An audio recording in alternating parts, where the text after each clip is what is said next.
স্বয়ং শিব তার বাজনা শুনতে আসতেন। এটা শুধু মানুষের কথা নয়, তিনি নিজেও বিশ্বাস করতেন। তিনি ওস্তাদ বিসমিল্লাহ খাঁ।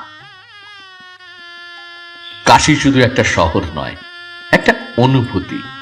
গঙ্গার ঘাট, সংকীর্ণ গলি, শঙ্খধ্বনি আর আজানের সুর, সব মিলিয়ে কাশী মানে সহাবস্থানের এক জীবন্ত উদাহরণ।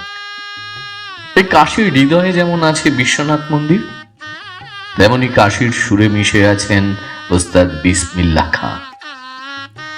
ওস্তাদ বিসমিল্লাহ খাঁ ছিলেন মুসলমান, কিন্তু তার শেহনাইয়ের সাধনা শুরু হতো কিন্তু কাশীর বিশ্বনাথ মন্দির থেকে।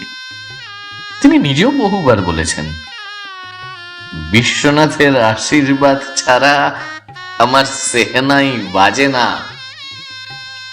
তিনি প্রতিদিন ভোরে গঙ্গায় স্নান করে বিশ্বনাথ মন্দিরে প্রণাম করে সেহনাইয়ের রেওয়াজ শুরু করতেন। তার কাছে এটা কোনো ধর্মীয় বিভাজনের বিষয় ছিল না।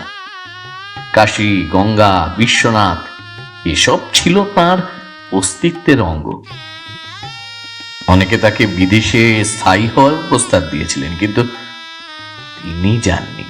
বলতেন, কাশী ছেড়ে গেলে আমার সেহনাইয়ের সুর শুকিয়ে যাবে। এই কাশীর মধ্যেই তার শিকড়, তার সুর, তার আত্মা।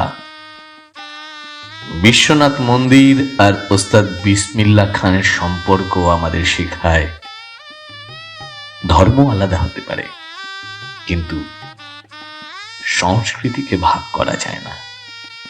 ইবাদত আলাদা হতে পারে, কিন্তু আমাদের অনুভূতি এক।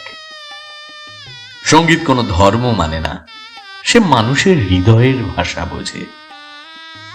আর যখন আমরা ধর্ম নিয়ে বিভাজনের কথা বেশি শুনি, তখন বিসমিল্লাহ খাঁ আর কাশী বিশ্বনাথ আমাদের মনে করিয়ে দেয়,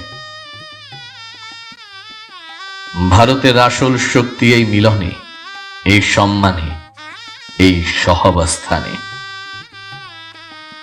শেহনাইয়ের প্রতিটি সুরে যেন এখনো শোনা যায় গঙ্গার কলকল ধ্বনি, ঘন্টার আওয়াজ, আর এক মহান শিল্পীর নিঃশর্ত ভালোবাসা কাশীর প্রতি।